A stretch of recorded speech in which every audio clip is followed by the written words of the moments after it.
เออลองจินตนาการดูนะครับในวันที่ผลตอบแทนระยะสั้น ถูกกดดันด้วยค่าใช้จ่ายในการลงทุนขยายโครงข่ายหลังบ้าน หน้าตาการลงทุนของทุกท่านได้จัดสรรพื้นที่ให้กับยักษ์ใหญ่ค้าปลีกค้าส่ง ที่มีโครงสร้างยอดขายแข็งแกร่งระดับแสนล้านไว้แล้วหรือยังครับ อืม เป็นประโยคเปิดที่ท้าทายตรรกะการลงทุนมากเลยนะคะ คือโดยสัญชาตญาณเนี่ย พอตลาดเห็นตัวเลขกำไรหดตัวทุกคนก็มักจะตัดสินไปก่อนเลยว่า ธุรกิจกำลังมีปัญหา ใช่ครับรีบเทขายกันก่อนเลย จนบางทีเราลืมถอยออกมามองภาพใหญ่ค่ะว่าไอโครงสร้างพื้นฐานระยะยาวที่เขากำลังสร้างอยู่นั้นเนี่ยแบบมันคืออะไรกันแน่ และนั่นก็คือเป้าหมายหลักของทีมงานเราในวันนี้เลยครับ เราจะนำข้อมูลดิบจากรายงานผลประกอบการงวดไตรมาส 2 และช่วงครึ่งปีแรกของบริษัท CP Extra จำกัดมหาชน หรือ CPXT มาถอดรหัสกันแบบเจาะลึกเลยครับ ใช่ค่ะ ภารกิจของเราคือพาผู้ฟังทุกท่านดำดิ่งลงไปแยกแยะให้ชัดเจนนะคะ ระหว่างสิ่งที่เรียกว่าเสี่ยงรบกวนของต้นทุนระยะสั้น กับความแข็งแกร่งของโครงสร้างรายได้ระยะยาว เพื่อให้ทุกท่านมีกรอบความคิดที่คมคายขึ้น ในการบริหารหน้าตักของตัวเองนั่นเองครับ ซึ่งกระบวนการวิเคราะห์ของเราเนี่ยจะเน้นไปที่การอธิบายกลไกเชิงระบบครับ คือเราจะไม่ได้มาแค่นั่งอ่านตัวเลขให้ฟังนะคะ แต่เราจะมาหาคำตอบว่าทำไมตัวเลขพวกนั้นมันถึงเกิดขึ้น กลไกอะไรซ่อนอยู่เบื้องหลัง ถูกต้องครับ งั้นเรามาเริ่มชำแหละความขัดแย้งของตัวเลขชุดแรกกันเลยดีกว่าครับ ถ้าดูภาพรวมรายได้ในช่วงครึ่งปีแรก ข้อมูลระบุว่ารายได้รวมของ CPAXT เนี่ยทะยานขึ้นไปแตะระดับ 268,334 ล้านบาท โห คือเยอะมากนะคะ ใช่ครับ เติบโตขึ้นร้อยละ 3.6 เมื่อเทียบกับช่วงเดียวกันของปีก่อน แล้วถ้าเจาะเฉพาะไตรมาสที่2รายได้รวมก็ยังเติบโตร้อยละ 2.5 นะครับ มาอยู่ที่ 132,284 ล้านบาท อืม คือตัวเลขยอดขายมันมหาศาลมากนะคะ แถมยังเดินหน้าโตต่อด้วย ใช่ครับ แต่ว่าจุดที่ทำให้ตลาดตื่นตระหนกก็คือกำไรสุทธิในไตรมาส 2 เนี่ยดันปรับลดลงไปถึงร้อยละ 18 มาอยู่ที่ 1,787 ล้านบาทครับ ซึ่งตรงนี้แหละค่ะที่ส่งผลให้กำไรสะสมครึ่งปีแรก ลงมาอยู่ที่ 4,580 ล้านบาท คือถ้าเราวิเคราะห์กันแบบผิวเผินเนี่ยมันดูเหมือนธุรกิจกำลังถดถอยใช่ไหมคะ ใช่ครับ ใครเห็นกำไรร่วงขนาดนี้ก็ต้องตกใจเนาะ แต่ถ้าเราเจาะลงไปในโครงสร้างงบการเงินจริงๆนะคะ การชะลอตัวของกำไรในไตรมาสนี้มันเปรียบเสมือนมายาคติเลยค่ะ มายาคติยังไงนะครับ คือสาเหตุรากฐานมันไม่ได้เกิดจากการที่เขาขายของไม่ได้ไงคะ ยอดขายระดับแสนล้านนั่นก็ยืนยันชัดเจนอยู่แล้วว่าความสามารถในการทำรายได้ยังแข็งแกร่งมาก หมายความว่ายอดขายไม่ได้ตก แต่ต้นทุนมันบวมขึ้นมาแทน ถูกต้องเลยค่ะกำไรที่ถูกกดดันเนี่ยมันเกิดจากการพุ่งขึ้นของค่าใช้จ่ายในการขายและการบริหาร หรือที่เราเรียกกันติดปากว่า SG&A นั่นเองค่ะ SG&A นะครับ ใช่ค่ะ ซึ่งต้นทุนที่บวมขึ้นมาเนี้ยมันถูกอัดฉีดเข้าไปเพื่อลงทุนขยายสาขาใหม่ แล้วก็ที่สำคัญที่สุดเลยนะคะ คือการเทงงบประมาณเพื่อปรับโครงสร้างระบบดิจิทัลระยะสั้นค่ะ เดี๋ยวครับ ขออนุญาตตั้งข้อสังเกตตรงนี้นิดหนึ่ง คือตัวเลขกำไรร่วงลงร้อยละ 18 เนี่ย มันไม่ใช่เรื่องเล็กๆ เลยนะครับ เราจะมั่นใจได้ยังไงครับว่าผู้บริหารเขาไม่ได้กำลังใช้คำว่า ลงทุนระบบดิจิทัล หรือขยายสาขา มาเป็นข้ออ้างบังหน้าการคุมต้นทุนที่หลุมเหลว เป็นการตั้งคำถามที่เฉียบคมมากค่ะ และทีมงานเราก็มองว่านี่คือสิ่งที่ผู้ลงทุนทุกคนควรจะตั้งคำถามเลยนะคะ แล้วกลไกอะไรที่จะมาพิสูจน์เรื่องนี้ได้ล่ะครับ กลไกที่พิสูจน์ได้ชัดเจนที่สุดคือการไปแยกประเภทของค่าใช้จ่ายค่ะ สิ่งที่เราเห็นก็คือตัว OPEX หรือค่าใช้จ่ายในการดำเนินงานที่สูงขึ้นชั่วคราวนั้นเนี่ยแบบมันไปกระจุกตัวอยู่ในการจ้างบุคลากรสายเทคระดับสูง คือจ้างคนเก่งๆ เข้ามาทำระบบ ใช่ค่ะ รวมไปถึงการวางระบบ Cloud Infrastructure ใหม่ การพัฒนาระบบ AI เพื่อจัดการคลังสินค้าอะไรพวกนี้ค่ะ ซึ่งของพวกเนี้ยถ้าเรามองแบบธุรกิจค้าปลีกยุคเก่า มันก็คือรายจ่ายที่มากินกำไรดีๆ นี่เอง แต่ถ้าเรามองในมุมของการ transform ไปสู่ retail tech สิ่งเหล่านี้คือการสร้างกำแพงป้องกันคู่แข่งในระยะยาวเลยนะคะ คือต้องทำตั้งแต่วันนี้เลย ถูกต้องค่ะ ลองคิดดูสิคะว่า ถ้าองค์กรไม่สร้างระบบประมวลผลข้อมูลลูกค้าตั้งแต่วันนี้ ในอนาคตเขาจะเอาชนะคู่แข่งที่รู้ใจลูกค้ามากกว่าได้ยังไง เข้าใจแล้วครับ ถ้าอย่างนั้น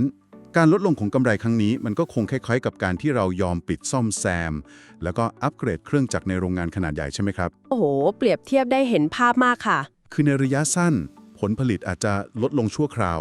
เพราะเราต้องจ่ายค่าอะไหล่จ่ายค่าวิศวกรมาเซตอัพระบบใหม่แต่ว่าในความเป็นจริง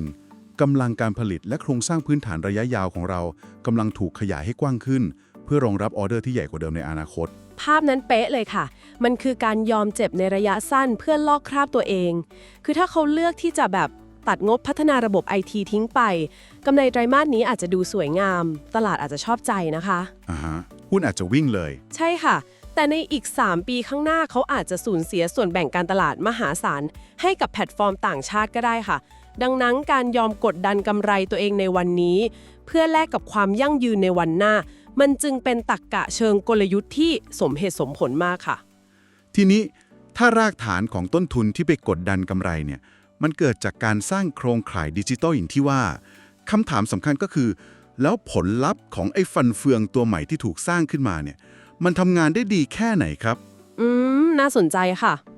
มันคุ้มค่ากับกำไรไตรมาส 2ที่หายไป18%หรือเปล่าซึ่งตรงนี้แหละครับจะพาทีมงานเราไปสำรวจสมรภูมิที่ดุเดือดที่สุดในตอนนี้นั่นก็คือเครื่องยนต์ Omni Channel ครับ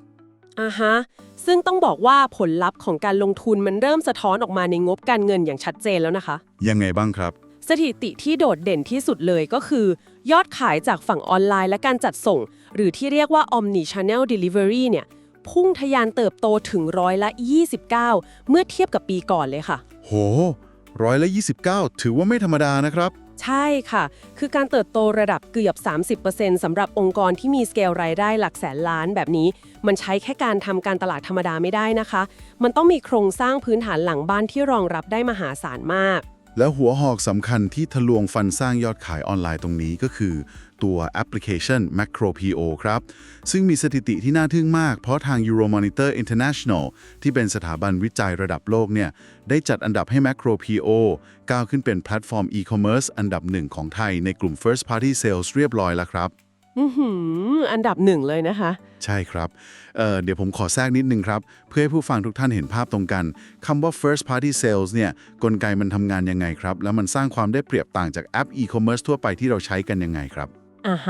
อธิบายให้เห็นภาพง่ายๆแบบนี้นะคะคือแพลตฟอร์ม e-commerce ทั่วไปส่วนใหญ่เขาจะทำงานแบบ third party หรือ marketplace ค่ะที่เปิดให้คนอื่นมาขายของใช่ค่ะคือเขาแค่สร้างแอปพลิเคชันขึ้นมาเป็นเหมือนตลาดนัดให้คนอื่นเอาของมาวางขายใครจะมาขายก็ได้แพลตฟอร์มไม่ได้เป็นเจ้าของสินค้าแล้วก็ไม่ได้ควบคุมคุณภาพโดยตรงค่ะแล้วแบบ first party sales เหรอครับ first party sales หมายความว่าแพลตฟอร์มนั้นเนี่ยบริหารจัดการสินค้าเองทั้งหมดเลยค่ะตั้งแต่ซื้อมาเองควบคุมสต็อกเองตรวจสอบคุณภาพเองไปจนถึงจัดส่งเองเลยค่ะซึ่งแปลว่าถ้าลูกค้าสั่งเนื้อวัวพรีเมียมหรือสั่งอาหารทะเลแช่แข็งผ่าน Macro Pro เขาสามารถการันตีได้เลยใช่ไหมครับว่าของจะสดใหม่แล้วก็ได้มาตรฐานเป๊ะๆเพราะองค์กรเขาคุมตั้งแต่ต้นน้ำยันปลายน้ำเลยถูกต้องเลยค่ะความได้เปรียบตรงนี้มหาศาลมากๆนะคะโดยเฉพาะกับลูกค้ากลุ่ม B2B หรือพวกกลุ่มร้านอาหารโรงแรมที่เขาต้องการวัตถุดิบเป๊ะๆทุกวันค่ะใช่ครับเพราะเขาคงไปเสี่ยงไม่ได้เนาะใช่ค่ะเขาไม่สามารถเสี่ยงสั่งของจากร้านค้าทั่วไปใน Marketplace ที่แบบวันนี้อาจจะส่งของดีแต่พรุ่งนี้อาจจะส่งของไม่ได้มาตรฐานการที่ Macro Pro ขึ้นเป็นอันดับหนึ่งในหมวด First Party Sales มันจึงสะท้อนความเชื่อมั่นระดับสูงสุดเลยค่ะน่าสนใจมากครับแล้วที่สำคัญนะคะตลาดอีคอมเมิร์ซของไทยปัจจุบันเนี่ยมีสัดส่วน27%ของภาคค้าปลีกทั้งหมดค่ะและประเมินกันว่าจะพุ่งไปถึง32%ภายในปี 2020 นี่คือกระแสลมหนุนระดับมหาภาคที่กำลังพัดเข้าหาโครงสร้างใหม่ของ CPXT แบบเต็มๆเลยค่ะแต่สิ่งหนึ่งที่ย้อนแย้งแต่น่าทึ่งมากนะครับก็คือถ้าธุรกิจอยากจะชนะในสมรภูมิออนไลน์เนี่ยสิ่งที่ต้องทำกลับไม่ใช่แค่การเขียนแอปพลิเคชันให้สวยๆเท่านั้นแต่ต้องลงทุนมหาศาลในโลกออฟไลน์ด้วยใช่ค่ะทั้งคลังสินค้าห้องเย็นแล้วก็กองทัพรถขนส่งแต่ในขณะที่พวกเขากำลังเผาเงินสดเพื่อสร้างโครงข่ายดิจิทัลพวกนี้อยู่นั้นเนี่ยธุรกิจแบบนี้เขาหาเบาะรองรับหรือกระแสเงินสดจากไหนมาหล่อเลี้ยงไม่ให้บริษัทต้องสะดุดล่ะครับ นั่นคือจิ๊กซอว์ตัวต่อไปที่มันเชื่อมโยงกันอย่างลงตัวเลยค่ะ คือเบาะรองรับที่แข็งแกร่งที่สุดของเขา ไม่ใช่ใครที่ไหนเลยค่ะ แต่คือพื้นที่ศูนย์การค้าแล้วก็สาขาหน้าร้านนั่นเองค่ะ อ๋อ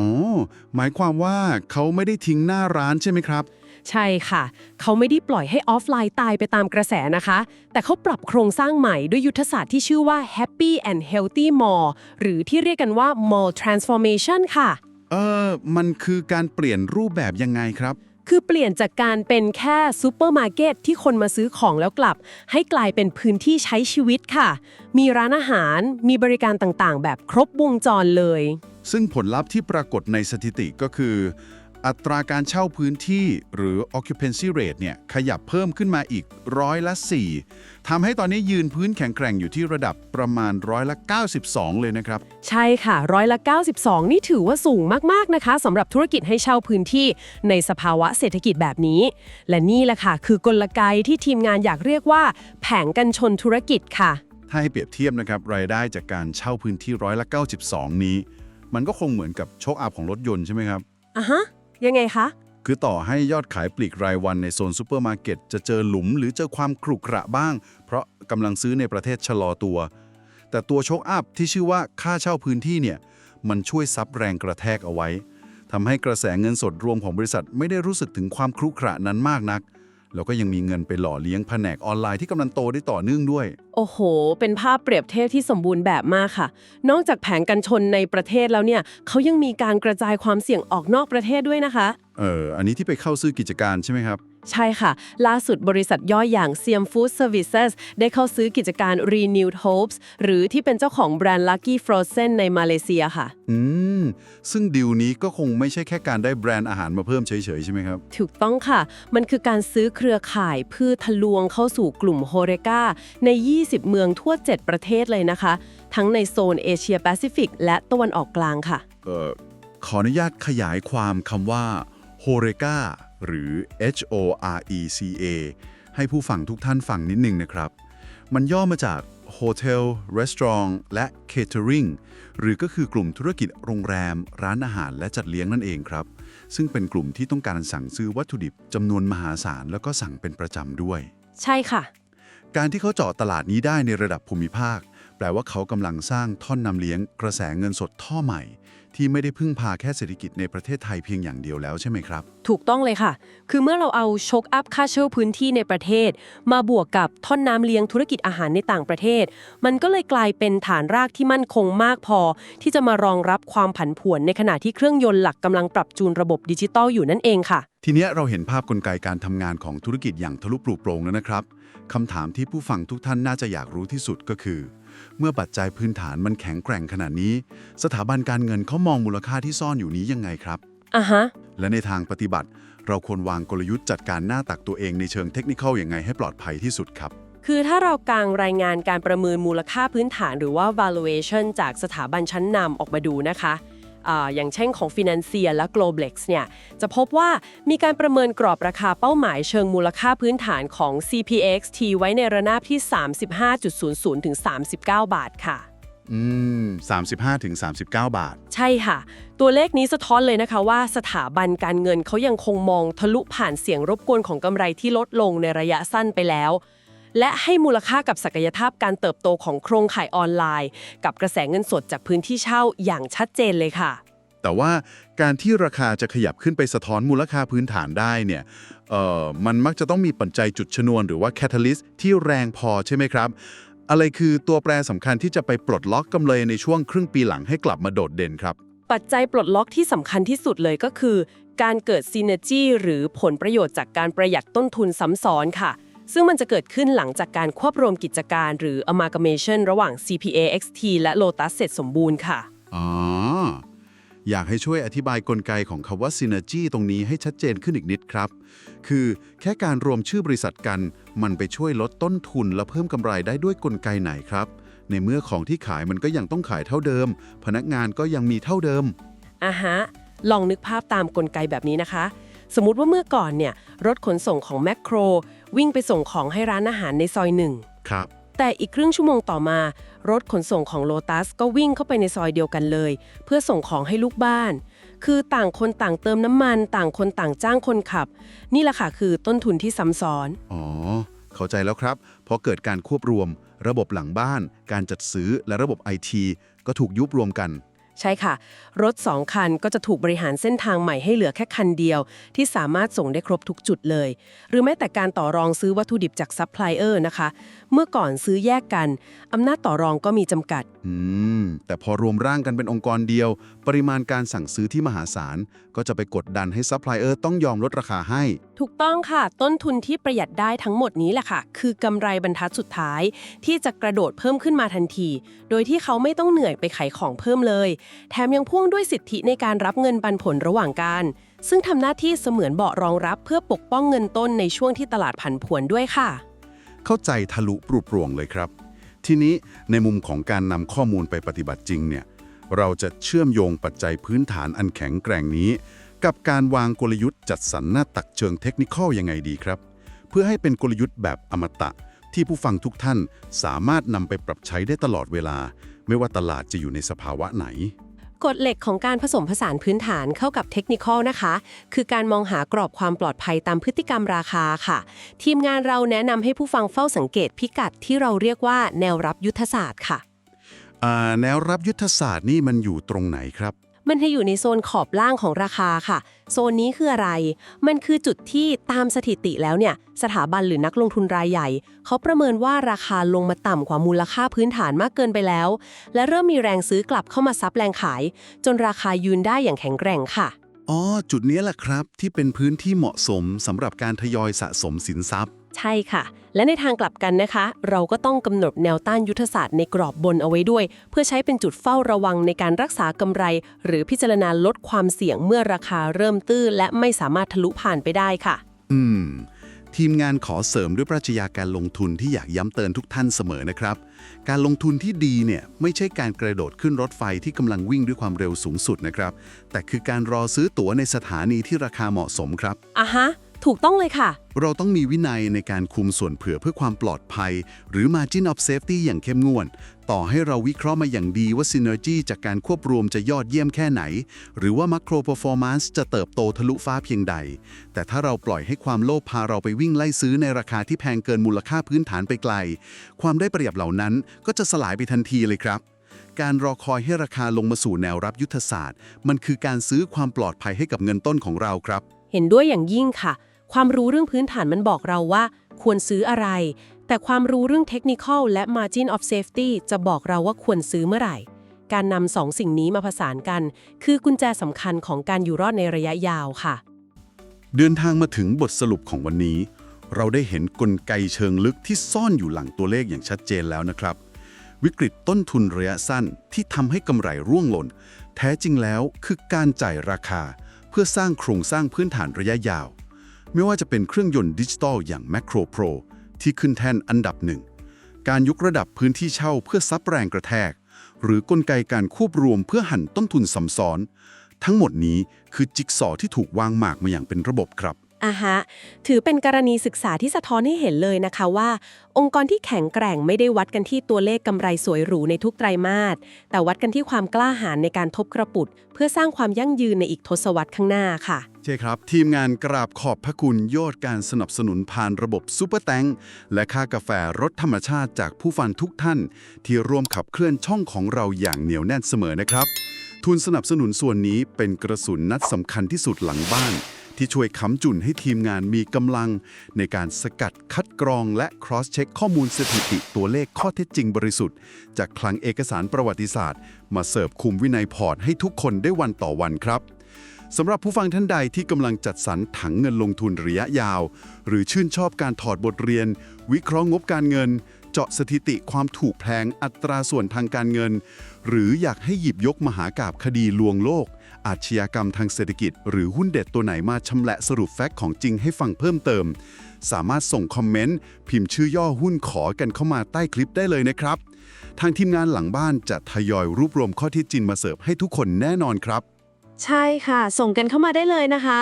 หลังจากชำแหละงบการเงินไตรมาส 2 และพิมพ์เขียวการควบรวมกิจการของ CPXT ไปแล้ว ทุกท่านมองว่าแรงขับเคลื่อนหลักที่จะสร้างการเติบโตขอบล่างให้ผ่อนในครึ่งปีหลัง คือยอดขายออนไลน์ที่พุ่งแรงผ่านมาโครโปรหรือผลประโยชน์จากการประหยัดต้นทุนซ้ำซ้อนหลังการควบรวมโลตัสครับคอมเมนต์มุมมองของทุกท่านไว้ใต้คลิปเลยครับทีมงานรออ่านความคิดเห็นของทุกคนอยู่นะครับสำหรับวันนี้สวัสดีครับ สวัสดีค่ะ YO Insight AI Brief พร้อมแล้วแผนเกษียณที่ยั่งยืนจัดให้เลยไม่ต้องรอ หุ้นไทยปันผลสูงราคาถูกช้อน DCA เข้าไปเกษียณยั่งยืนไปด้วยกัน ทันหุ้นไปพร้อมกัน กดติดตามกดซับไว้เลยเพื่อน แล้วเราจะมั่งคั่งไปด้วยกัน Insight A Brief ช่องนี้มีคำตอบเกษียณ